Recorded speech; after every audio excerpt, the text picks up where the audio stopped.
Hello aspirants, मैं निशा कुमावत आप सभी लोगों के लिए लेकर आ गई हूँ next lecture of structure of atom. Lecture number 13। Lecture number 13 के अंदर हम डिस्कस करेंगे डी ब्रोवे कॉन्सेप्ट को। किसको डिस्कस करेंगे? डी ब्रोवे कॉन्सेप्ट को हम डिस्कस करेंगे। डी ब्रोवे कॉन्सेप्ट की अगर हम बात करें तो सबसे पहले डी ब्रोवे कॉन्सेप्ट के अंदर हम देखेंगे कि डी ब्रोवे ने आपको क्या कहा था। उसके बाद हम देखेंगे कि उसका क्या रिलेशन था बोहर मॉडल से, कैसे एसोसिएट हुआ बोहर मॉडल के साथ वो, और उसी के बाद में हम इसी के ऊपर कुछ क्वेश्चंस देखेंगे जो पिछले कुछ सालों में पूछे गए हैं। जैसा कि आप सभी को पता है, in lecture number 12 of structure of atom we have already done with the Bohr's model. Bohr's model के सारे टॉपिक हमने कर लिए थे, जैसे कि रेडियस हो गया था, वेलोसिटी हो गई थी, टाइम पीरियड हो गया था, frequency of the electron revolving in a Bohr orbit हो चुका था, एनर्जी हो चुकी थी। एनर्जी के अंदर हमने 3 टाइप की एनर्जीज पढ़ी थी, which is kinetic energy, potential energy and total energy हमने पढ़ी थी, उनके मैग्नीट्यूड्स देखे थे। और उसके बाद हमने देखा था कि हाइड्रोजन स्पेक्ट्रम किस तरीके से वर्क करता है, हाइड्रोजन स्पेक्ट्रम के अंदर total number of spectral lines कैसे कैलकुलेट करते हैं, किसी पर्टिकुलर स्पेसिफिक सीरीज के लिए स्पेक्ट्रल लाइंस कैसे कैलकुलेट करते हैं। ठीक है, ये सारी बातें हमने डिस्कस कर ली थी। आज के लेक्चर में हम लेकर आए हैं डी ब्रोवे कॉन्सेप्ट की detail study. D Broglie concept के अंदर सबसे पहले हम देखेंगे कि कौन सी वेवलेंथ किस तरीके से एसोसिएट करती है, उसका मोमेंटम क्या होता है, और डी ब्रोवे ने अपनी जो वेवलेंथ थी उसके लिए क्या इक्वेशन डेराइव की थी। और उसी से ही हम एक बेसिक इक्वेशन ऑफ डी ब्रोवे से अलग अलग इक्वेशंस को हम डेराइव करेंगे, अलग अलग वैल्यूज पुट करते हुए, और अलग अलग टाइप के क्वेश्चंस को सॉल्व करने की कोशिश हम यहाँ पर करेंगे। ठीक है, तो अगर आपने चैनल को सब्सक्राइब नहीं किया है तो प्लीज सब्सक्राइब कर लीजिएगा, लाइक कीजिएगा, कमेंट कीजिएगा एंड शेयर कीजिएगा।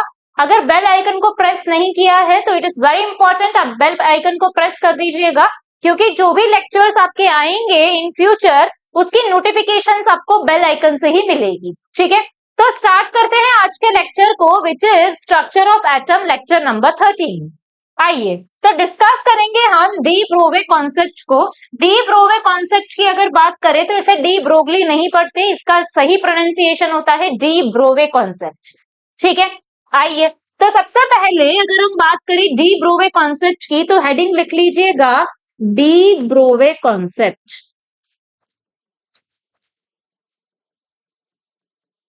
ठीक है, तो डी ब्रोवे कॉन्सेप्ट ने क्या बोला, इसने ये बताया कि जो मैटर होता है उसके 2 टाइप के नेचर होते हैं। मैटर किस तरीके से बिहेव करता है, ड्वेल नेचर बिहेव करता है, एज अ ड्वेल नेचर उसका होता है। जैसे कि आपके पास कोई मैटर है, कोई मैटर पार्टिकल है, तो वो पार्टिकल की तरह भी बिहेव करेगा, और वो किसकी तरह बिहेव करेगा, वेव नेचर की तरह भी बिहेव करेगा। ठीक है, तो सबसे पहली बात तो मैंने कह दी, इसने क्या बताया, dual nature of matter particle. ठीक है, और ड्वेल नेचर के अंदर जो हमारे पास में 2 नेचर है, एक है हमारे पास वेव नेचर और एक क्या है हमारे पास, पार्टिकल नेचर।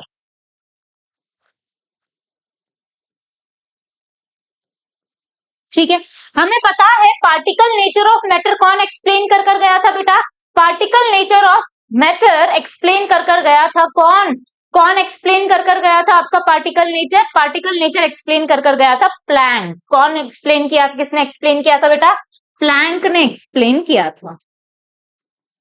ठीक है, तो मैंने कहा कि अगर वेव नेचर की बात करें तो वेव नेचर किसने एक्सप्लेन किया, डेविड जर्मर ने एक्सप्लेन किया। किसने एक्सप्लेन किया, डेविड जर्मर ने एक्सप्लेन किया। कैसे एक्सप्लेन किया, तो उसने एक मैटर पार्टिकल लिया और उससे एक बीम पास की। ठीक है, किसी स्लिट के थ्रू, यहां पर उसके पास में जो पैटर्न ऑब्जर्व हुआ उसको फोटोग्राफिक प्लेट के ऊपर, वो पैटर्न कुछ इस तरीके से था जो कि उसको ऑब्जर्व हुआ था सेम लाइट के लिए।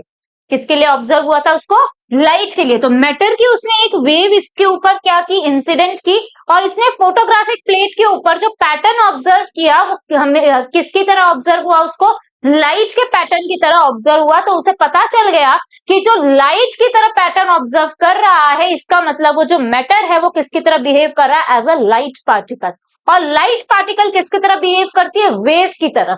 तो इसने बताया कि ये जो पैटर्न ऑब्जर्व हुआ, this pattern is same as of light pattern। ठीक है, और लाइट कैसा बिहेव करती है, वेव की तरह। लाइट का नेचर कैसा होता है, वेव नेचर की तरह। तो इसका मतलब उसको पता चल गया कि जो मैटर है वो भी किसकी तरह बिहेव करता है, किसकी तरह बिहेव करता है, वेव की तरह बिहेव करता है। किसकी तरह बिहेव करता है बेटा, वेव की तरह वो भी बिहेव कर सकता है। ठीक है, तो दो नेचर हो गए आपके पास मैटर के, एक हो गया पार्टिकल नेचर और एक क्या हो गया आपके पास में, वेव नेचर हो गया। इसने यही बताया कि जो मैटर पार्टिकल होता है वो किसकी तरह बिहेव करता है, ड्वेल नेचर की तरह। एक पार्टिकल और एक दूसरा क्या होगा आपके पास, वेव नेचर होगा। क्लियर है। लेकिन यहां पर ये जो पार्टिकल ड्वेल नेचर था वो किसके लिए एप्लीकेबल था, हमेशा सिर्फ और सिर्फ माइक्रोस्कोपिक पार्टिकल के लिए। किसके लिए एप्लीकेबल था, किसके लिए एप्लीकेबल था, only for microscopic particle. Microscopic particle मतलब बहुत ही छोटे पार्टिकल्स। ठीक है, लाइट पार्टिकल के जितना छोटा पार्टिकल या एटॉमिक साइज का पार्टिकल। ठीक है, तो माइक्रोस्कोपिक पार्टिकल के लिए वैलिड था कौन, de Broglie concept, de Broglie concept, de Broglie concept. Clear है इतनी सी बात। चलें आगे, आइए। अब मैंने कहा कि अगर मैं बात करूं यहां पर, ये दो बातें तो हमने पढ़ ली। इसके बाद जो सबसे इंपॉर्टेंट बात है हमारे पास, वो है हमारे पास अगर कोई भी मैटर पार्टिकल मूवमेंट कर रहा है तो उसके साथ वो वेव नेचर की तरह बिहेव कर रहा है। इसका मतलब उसके साथ में क्या एसोसिएटेड होगी बेटा, एक वेव एसोसिएटेड होगी। और अगर वेव है तो उसका कुछ ना कुछ वेवलेंथ होगा। और क्योंकि ये डी ब्रोवे ने बताया था तो उसने अपनी इस वेवलेंथ को बोल दिया डी ब्रोवे वेवलेंथ। क्या बता दिया, डी ब्रोवे वेवलेंथ बता दिया। ठीक है, इसी के बाद इसने ये कहा कि ये जो वेवलेंथ होगी वो एसोसिएट करेगी मोमेंटम को। किसको एसोसिएट करेगी, मोमेंटम को एसोसिएट करेगी। तो हमने कह लिया कि if a microscopic particle is in movement, it associates a wave with it, and the wavelength is known as de Broglie wavelength.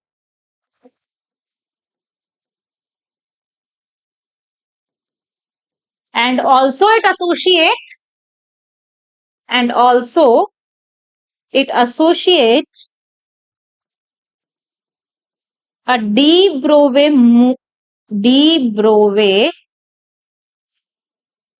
wavelength momentum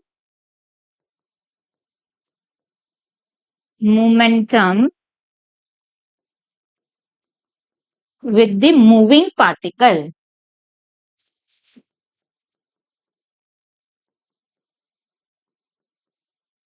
with the moving particle.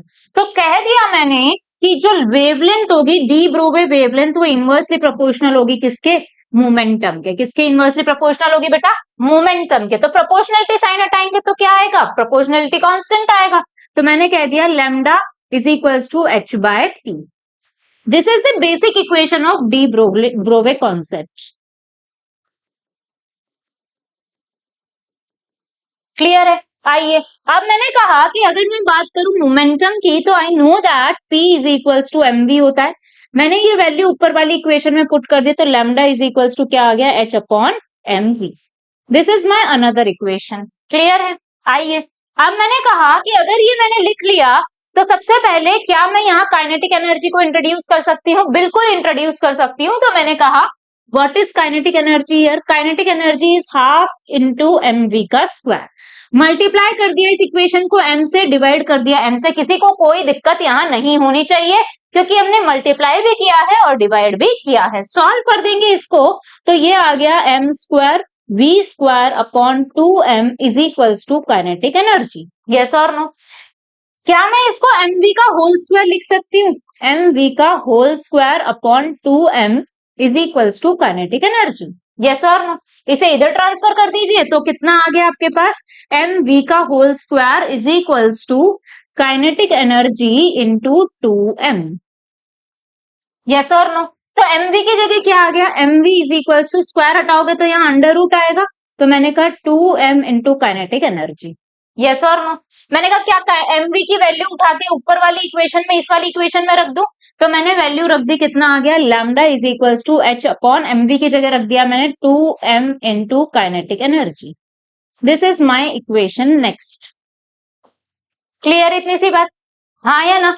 मैंने कहा कोई पार्टिकल है, मेटल पार्टिकल है और वो rest position पर है और उसके रेस्ट पोजीशन के ऊपर ही हमने उसको कुछ वोल्टेज दे दिया ताकि वो क्या कर सके?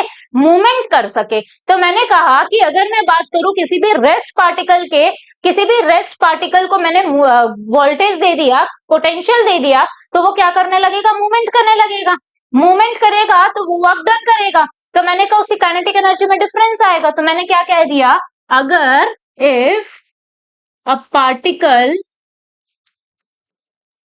is at rest and given some potential V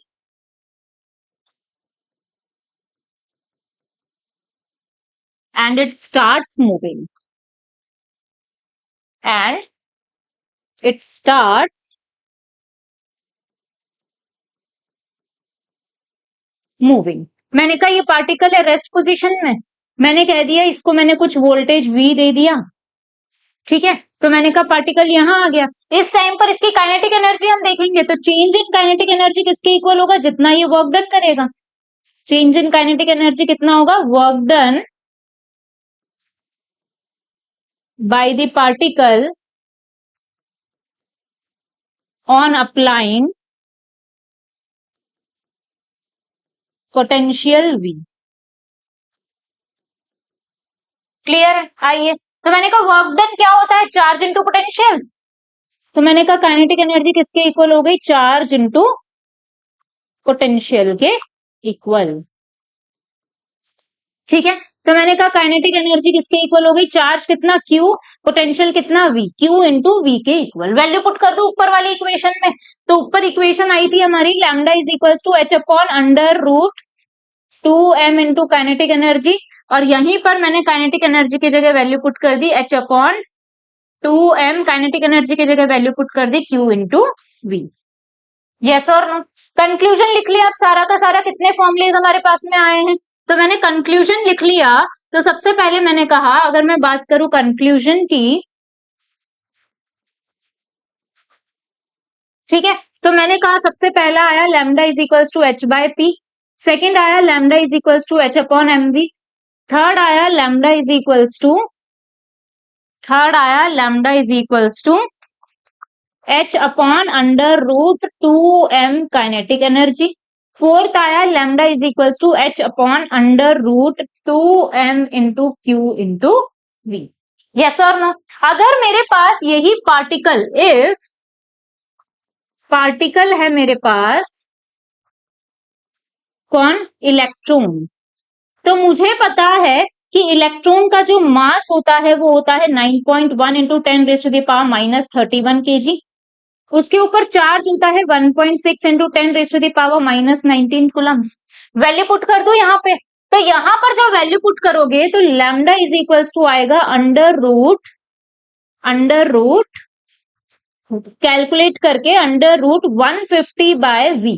तो इसी को ही आप लिख सकते हो 12.27 अपॉन अंडर रूट V। ये आता है आपका एंगस्ट्रॉम के अंदर, ठीक है? तो अगर आपको ये डी ब्रोगली वेवलेंथ पूछी जाए फॉर इलेक्ट्रॉन, तो आपको ये सारी कैलकुलेशन करने की कोई रिक्वायरमेंट नहीं है, आप डायरेक्ट ये वैल्यू भी पुट कर सकते हैं, क्योंकि इलेक्ट्रॉन के लिए हमारे पास में कैलकुलेटेड वैल्यू मैंने आपको प्रोवाइड कर दी। अब आपके पास में अगर इलेक्ट्रॉन के लिए क्वेश्चन आता है तो it is very simple to solve this question. Clear इतनी सी बात? चले आगे। अब हमने कहा ये तो बात थी सारी किसकी, डी ब्रोवे कॉन्सेप्ट की, कि डी ब्रोवे ने क्या क्या बताया अपने कॉन्सेप्ट के अंदर, अपने थ्योरी के अंदर, और उसी के बाद में इस डी ब्रोवे कॉन्सेप्ट का एसोसिएशन कैसे हुआ बोहर मॉडल के साथ, अब हमें ये देखना है। तो हेडिंग लिख लीजिएगा, हेडिंग लिख लीजिएगा बेटा, association of de Broglie concept with Bohr model, with Bohr model. Clear है? आइए, अब मैंने कहा कि अगर हम इस तरीके से बात कर रहे हैं तो सबसे पहले मैंने कह दिया कि दोनों को एसोसिएट करवाना है तो दोनों की इक्वेशंस को लिखना पड़ेगा मुझे, सिंपल सी बात है। तो मैंने कहा कि अगर मैं डी ब्रोवे की बात करूं तो अभी मैंने इक्वेशन लिखी डी ब्रोवे की, कि डी ब्रोवे से इक्वेशन आती है lambda is equals to H upon M V. Yes और नो? मैंने कह दिया कि ऐसी इक्वेशन मुझे देखनी है किसमें, बोहर के अंदर, जिसमें एम भी आता है। तो मैंने कहा कि सबसे पहले अगर मैं बात करूं बोहर्स मॉडल की, तो बोहर मॉडल के अंदर मैंने कहा ये मेरा बोहर मॉडल है। बोहर मॉडल क्या कहता है कि किसी भी न्यूक्लियस के चारों तरफ इनफाइनाइट शेल्स हो सकते हैं, बट इलेक्ट्रॉन सिर्फ उसी शेल में रिवॉल्व करेगा जिस शेल का एंगुलर मोमेंटम आपका इंटीग्रल मल्टीपल हो किसके, h/2π के। तो मैंने कह दिया कि अगर मैं बात करूं, electron can only revolve in those shells whose angular momentum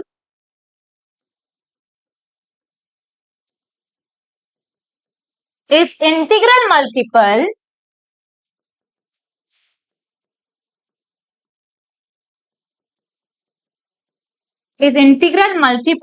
of h/2π। तो मुझे पता है एंगुलर मोमेंटम क्या होता है, mvr is equals to integral multiple है तो किसका, h/2π का, तो nh/2π मैंने लिख लिया। यस और नो? क्या मैं h अपॉन mv की वैल्यू पुट कर दूं यहां से? तो मैंने कह दिया कि h अपॉन mv की वैल्यू कितनी हो जाएगी, तो h इधर ही है, mv इधर ट्रांसफर कर दो, इसको इधर ट्रांसफर कर दो, तो h अपॉन mv आ गया आपके पास 2πr के इक्वल्स। यस और no? This is my equation number 2, और ऊपर वाली इक्वेशन है मेरे पास इक्वेशन नंबर 1। यस और नो? वैल्यू पुट कर दूं यहां से यहां पे, तो मैंने h/mv की वैल्यू उठाकर इस वाली इक्वेशन के अंदर रख दी। तो मैंने कहा कि by putting the value of h/mv from equation 2 into equation 1। Clear है? तो इक्वेशन क्या आ गई मेरे पास, तो मैंने कह दिया lambda is equals to h/mv था, h/mv की जगह मैंने पुट कर दिया ये, तो मैंने कह दिया n छूट गया है, n भी लिख लीजिएगा यहाँ पे, divided by n।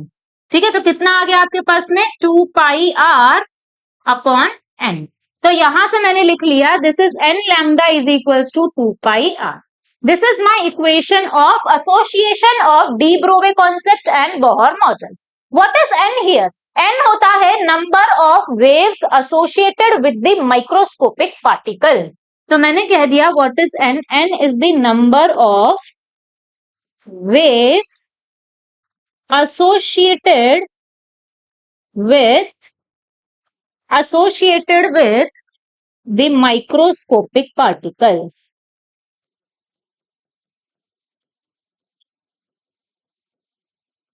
With microscopic particle. ठीक है, तो मैंने कहा अगर आपके पास में n की बात करें तो n आगे चल के अभी नेक्स्ट क्लास में आप पढ़ेंगे क्वांटम नंबर्स में, n का ही दूसरा नाम होता है प्रिंसिपल क्वांटम नंबर।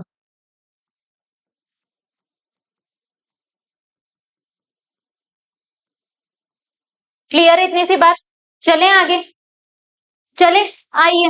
अब मैंने कहा लेट सपोज मेरे पास ये एटम है, ठीक है,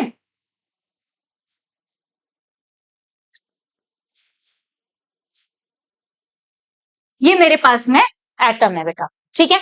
मैंने कहा लेट सपोज ये आपके पास में के शेल है, मैंने लिख लिया ये के शेल, और मैंने कह दिया ये बाहर वाला शेल है आपके पास एल शेल। क्लियर है? मैंने कहा के के लिए एन की वैल्यू कितनी होती है, तो एन की वैल्यू 1 होती है। एल के लिए एन की वैल्यू कितनी होती है, 2। तो एन की वैल्यू अगर 2 है तो कितनी वेव्स हो गई, 2 वेव एसोसिएट होगी। तो इस शेल के अंदर अगर इलेक्ट्रॉन रिवॉल्व कर रहा है तो वो अपने साथ कितनी वेव्स एसोसिएट करेगा, 2 वेव्स एसोसिएट करेगा। और जब मैंने आपको ईएमआर में बेसिक वेव्स बताई थी उस टाइम पर मैंने कहा था एक वेव के अंदर एक क्रस्ट होता है, एक ट्रफ होता है। तो 2 वेव्स के अंदर कितना हो गया, 2 क्रस्ट 2 ट्रफ। तो मैंने बना दिया 2 क्रस्ट 2 ट्रफ को कुछ इस तरीके से। लेट सपोज मैंने कहा यहां से शुरू किया, लेट सपोज ये आपका क्रस्ट है तो ये हो गया आपका ट्रफ, फिर एक क्रस्ट आएगा, फिर क्या आएगा आपके पास, एक ट्रफ। क्लियर है? तो 2 वेव्स एसोसिएट हो गई। मैंने कहा लेट सपोज आपके पास में कोई भी एटम है, इसका ये के शेल, ये एल शेल है, ये एम शेल है। ये कौन सा शेल है, एम शेल। तो एम शेल के लिए ये एन की वैल्यू 1, एन की वैल्यू 2, एन की वैल्यू 3 हो गई। तो एन की वैल्यू 3 मतलब कितनी वेव्स, 3 वेव्स। 3 वेव्स मतलब 3 क्रस्ट और 3 ही क्या होंगे, ट्रफ होंगे। तो मैंने शुरू कर दिया बनाना यहां से।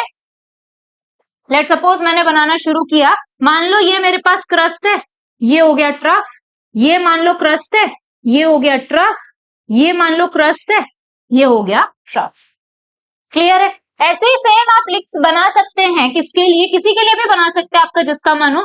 लेट सपोज मैंने कहा ये के शेल, ये एल शेल, ये एम शेल, और ये आपके पास में एन शेल। तो मैंने कहा यहां पर हो गया ये n equals to 1, n equals to 2, n equals to 3, n equals to 4। तो n इक्वल्स टू कितना है, 4। अगर इलेक्ट्रॉन n इक्वल्स टू 4 में रिवॉल्व कर रहा है तो इसका मतलब क्या हुआ, कितनी वेव्स एसोसिएटेड है, 4 वेव्स इसके साथ एसोसिएटेड है। तो मैंने 4 वेव्स बना दी, मतलब 4 क्रस्ट 4 ट्रफ। देखो ये क्रस्ट, मान लो ये ट्रफ, ये क्रस्ट ट्रफ, ये क्रस्ट, ये ट्रफ, ठीक है। तो कितने हो गए, 1 2 3, ये क्रस्ट, ये ट्रफ, 4 वेव्स हो। क्लियर है? इस तरीके से आपको बनाना है, बना लोगे आप। तो इस तरीके से आपने देखा कि क्या किस तरीके से आपके पास डी ब्रोवे कॉन्सेप्ट आया, क्या क्या बातें उसने बताई, और उसके बाद आपने देखा कि दोनों को एसोसिएट किस तरीके से किया गया है। ठीक है, अब एक बार हम क्वेश्चन डिस्कस करने से पहले डिस्कस कर लेते हैं जरा बोहर्स मॉडल के ड्रॉबैक्स को। तो हेडिंग लिख लीजिएगा, drawbacks of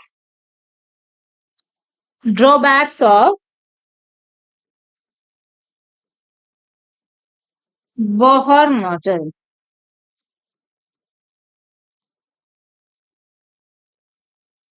drawbacks of Bohr model. सबसे पहला ड्रॉबैक क्या था, ये सिर्फ किसके लिए वैलिड है, सिंगल इलेक्ट्रॉनिक स्पीशीज के लिए, जिसके अंदर 2 इलेक्ट्रॉन आ जाए। मान लो हीलियम है, हीलियम प्लस के अंदर तो 1 इलेक्ट्रॉन मैंने बाहर निकाल दिया तो 1 ही इलेक्ट्रॉन बचा, लेकिन मैंने कहा न्यूट्रल एटम ऑफ हीलियम है तो उसमें कितने इलेक्ट्रॉन है बेटा, 2 इलेक्ट्रॉन है। तो 2 इलेक्ट्रॉन है तो आप क्या कहोगे, 2 इलेक्ट्रॉन है तो बोहर मॉडल एप्लीकेबल नहीं है। तो मैंने कहा it is only applicable, it is only applicable for single electronic species।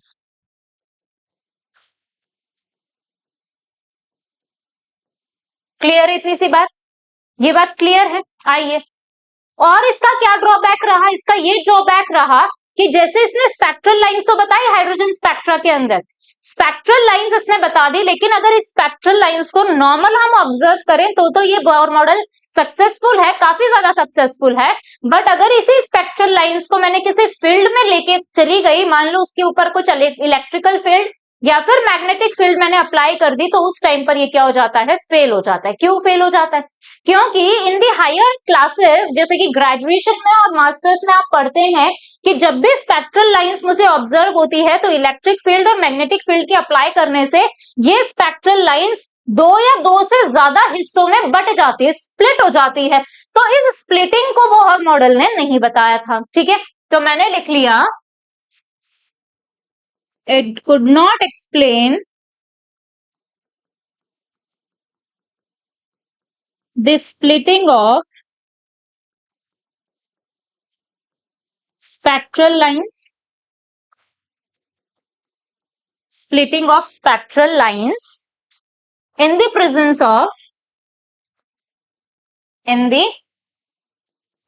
of electric field, और इलेक्ट्रिक फील्ड में स्प्लिटिंग को हम पढ़ते हैं स्टार्क्स इफेक्ट के नाम से। ये स्टार्क्स ने बताया था, साइंटिस्ट का नाम है Starks. And magnetic field, magnetic field की जो स्प्लिटिंग थी in the presence of magnetic field, ये बताया था जीमान ने, तो इसको हम पढ़ते हैं जीमान्स इफेक्ट के नाम से।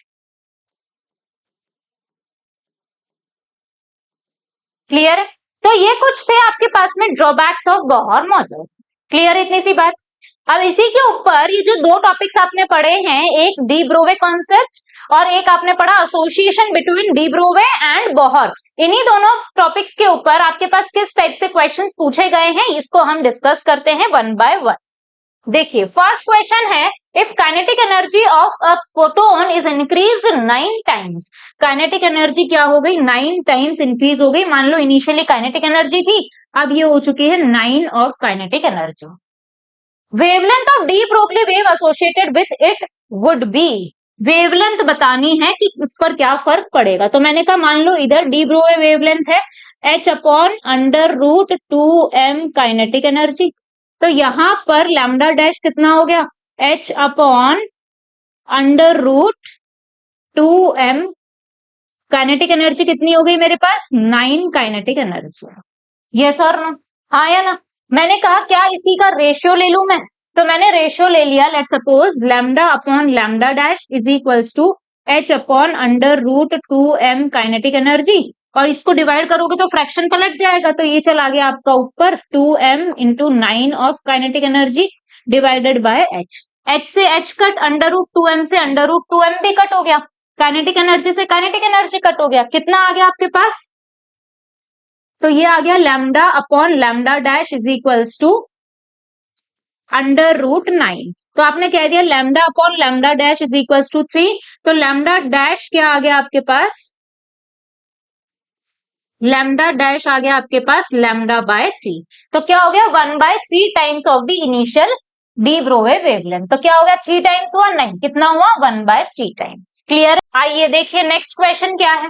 तो नेक्स्ट क्वेश्चन की अगर बात करें तो an electron, a proton and alpha particle have kinetic energy this respectively. तो मैंने कहा एक इलेक्ट्रॉन है और आपके पास एक प्रोटॉन है और एक क्या है आपके पास, अल्फा पार्टिकल। अल्फा पार्टिकल का मतलब क्या हो गया, helium plus W ionised helium particle. ठीक है, मैंने कहा इनकी काइनेटिक एनर्जी आपको गिवन है, इसकी है आपके पास इलेक्ट्रॉन के 16e, प्रोटॉन है आपके पास 4e और इसकी काइनेटिक एनर्जी है e रिस्पेक्टिवली।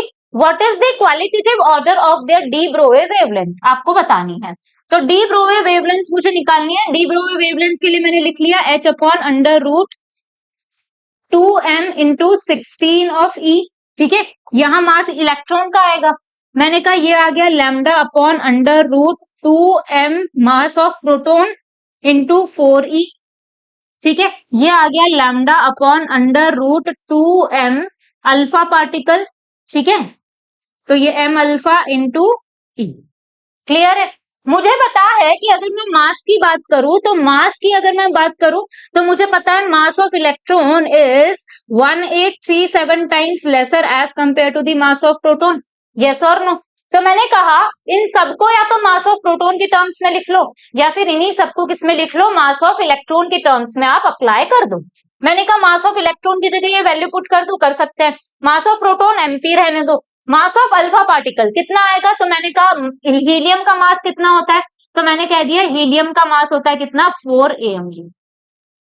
यस और नो? मैंने कहा कैसे, तो मैंने कहा मास किसके बराबर होता है, किसके बराबर होता है, न्यूक्लियॉन्स के मास के बराबर। न्यूक्लियॉन्स कौन कौन होते हैं, proton and neutron. Proton neutron का मास बराबर होता है, या फिर आप कह सकते हो 4 AMU है। तो मैंने कह दिया एक प्रोटॉन का मास कितना होगा, एक प्रोटॉन का मास होता है, मास ऑफ प्रोटॉन हो गया आपके पास 1.67 इंटू 10⁻⁻24 ग्राम्स, और यही किसके इक्वल होता है, 1 AMU के इक्वल। यस और नो? तो मैंने कहा 1 AMU MP के इक्वल है, तो 4 AMU किसके इक्वल होगा, 4 MP के इक्वल। तो मैंने अल्फा पार्टिकल का मास लिख लिया 4 इंटू MP। यस और नो? आइए वैल्यू पुट कर देते हैं आप। H इसका मास आ गया आपके पास में कितना, इसका मास आ गया 1/1837 टाइम्स ऑफ MP। ये हो गया आपके पास MP, ये हो गया आपके पास 4 MP। क्लियर है? आइए अब मैंने वैल्यू पुट कर दी इस वाली इक्वेशन के अंदर, तो लैम्डा किसके इक्वल आ गया, H upon under root 2MP upon under root 1837 है तो अंडर रूट 1837 ऊपर चला गया इंटू 16 ऑफ E। ये आ गया आपके पास lambda upon under root 2MP into 4E। ये आ गया lambda upon under root 2 into 4MP into E। Yes और नो? देखो under root MP under root MP under root MP cancel, H, अच्छा ये लैम्डा नहीं है, ये H है सब जगह, है ना, ये H है बेटा, गलती से लैम्डा लिख दिया है, ये H, ठीक है। H और H क्या हो गया, कैंसिल। मैंने कहा under root E under root E under root E भी कैंसिल हो गया, ठीक है। Under root 2 under root 2 under root 2 भी कैंसिल हो गया, ठीक है। क्या बचा आपके पास, ये बच गया यहां से under root of 1837 upon under root of 16, under root 16 कितना हो गया 4, मैंने कह दिया ये आ गया 1 अपॉन अंडर रूट 4 मतलब 2, ये आ गया 1 अपॉन अंडर रूट 4 मतलब अंडर रूट 2। क्लियर है? मैंने कहा ये आया, कौन सा आएगा सबसे बड़ा, यही आएगा आप कैलकुलेट करेंगे तो सबसे ज्यादा डी ब्रोगली वेवलेंथ आई इलेक्ट्रॉन की और इन दोनों की आ गई बराबर, तो आपने लिख लिया ये वाला रिलेशन आ गया। आप चेक कर लीजिए कौन सा ऑप्शन मैच कर रहा है, फर्स्ट ही ऑप्शन। क्लियर है? आइए देखिए नेक्स्ट क्वेश्चन क्या है। An electron practically at rest, एक इलेक्ट्रॉन है प्रैक्टिकली रेस्ट पर है, is initially accelerated through the potential difference of 100V। ये इलेक्ट्रॉन है अभी रेस्ट पर था, सबसे पहले इसको मैंने दे दिया 100V का पोटेंशियल, इलेक्ट्रॉन पहुंच गया है यहाँ। It then has a de Broglie wavelength lambda 1 angstrom, इस टाइम पर इसका डी ब्रोवे वेवलेंथ है lambda 1। It then retarded through the 19 voltage, इसको रिटार्ड कर दिया मैंने 19 वोल्टेज से, मतलब 100 वोल्टेज था 19 हटा दिया, कितना बचा 81। तो इस टाइम पर इसका जो इलेक्ट्रॉन का वोल्टेज है वो कितना है 81 वोल्टेज। इस टाइम पर जो इसकी वेवलेंथ है वो लैम्डा 2 एंगस्ट्रॉम है, यही बोल रहा है, ठीक है। As the wavelength lambda 2 angstrom, a further retardation through 32 voltage changes the wavelength। Further इसको कितने से रिटार्ड किया, -32 वोल्टेज से इलेक्ट्रॉन पहुंच गया यहाँ पे। मैंने कहा 32 वोल्टेज से रिटार्ड किया तो मैंने यहाँ पर 81 वोल्टेज था -32 कर दिया, कितना आ गया, तो 81 - 32 आ गया आपके पास में 8 और 1 9, 7 में से 3 गए, कितना बचा आपके पास 49। तो ये आ गया यहाँ पर वोल्टेज है 49 वोल्टेज और यहाँ पर है आपका लैम्डा 3 एंगस्ट्रॉम। क्लियर है? बोला है बताना है आपको lambda 3 minus lambda 2 into sorry upon lambda 1। तो सब कुछ निकाल ले पहले, उसके बाद में इस वाली इक्वेशन के अंदर पुट कर देंगे। मैंने कहा लैम्डा 1 कितना, तो lambda 1 is equals to voltage वाला रखना पड़ेगा। आपको पता है कि इलेक्ट्रॉन के लिए तो मैंने आपको डायरेक्ट फॉर्मूला बता दिया, क्या 12.27 divided by under root V. तो मैंने कहा लैम्डा 1 आ गया आपके पास 12.27 अंडर रूट 100V, यहां आ गया lambda 2 is equals to 12.27 upon under root 81। Lambda 3 आ गया बेटा आपके पास 12.27 अपॉन अंडर रूट 49। यस और नो?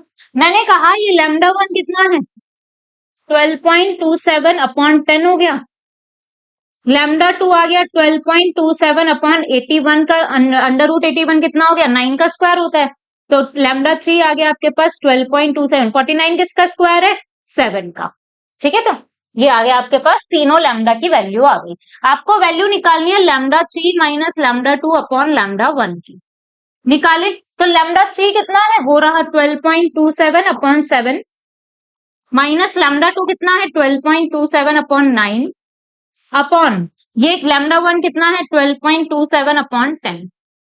क्लियर है? ऊपर से 12.27 कॉमन ले लूं, कॉमन ले लिया 12.27, ब्रैकेट में बचा 1/7 माइनस 1/9 अपॉन 12.27 अपॉन 10। 12.27 से 12.27 कट हो गया, कितना बचा 1/7 माइनस 1/9 डिवाइडेड बाय 1/10। ये ऊपर जाएगा तो क्या होगा रिवर्स, इसका मैं ले लेती हूँ एलसीएम, तो कितना आ गया एलसीएम मेरा, ये आ गया 63 और ये 9 माइनस 7, ये ऊपर गया तो आ गया इंटू 10/1। तो ये आ गया आपके पास 2/63 इंटू 10, ये आ गया 20/63। क्लियर है इतनी सी बात? देखिए नेक्स्ट क्वेश्चन क्या है। नेक्स्ट कह रहा है इन a hydrogen atom if x is the radius of first Bohr orbit, मतलब हाइड्रोजन एटम है तो z की वैल्यू कितनी हो गई बेटा 1। मैंने कहा फर्स्ट ऑर्बिट है मतलब n की वैल्यू हो गई 1, रेडियस उस टाइम पे बोला है x है। De Broglie wavelength of an electron in third orbit आपको बताना है, आपको बताना है डी ब्रोगली वेवलेंथ किसमें, थर्ड ऑर्बिट में। क्लियर है? तो मैंने कहा कि फॉर्मूला क्या था, n lambda is equal to 2πr, yes और नो। तो यहां पर तो मेरे पास में आ गया n lambda is equals to n lambda, n की वैल्यू कितनी 1, तो मैंने वैल्यू पुट कर दी 1 into lambda is equals to 2πr, कितना है बेटा x, तो यहां पर आ गया lambda is equals to 2πx।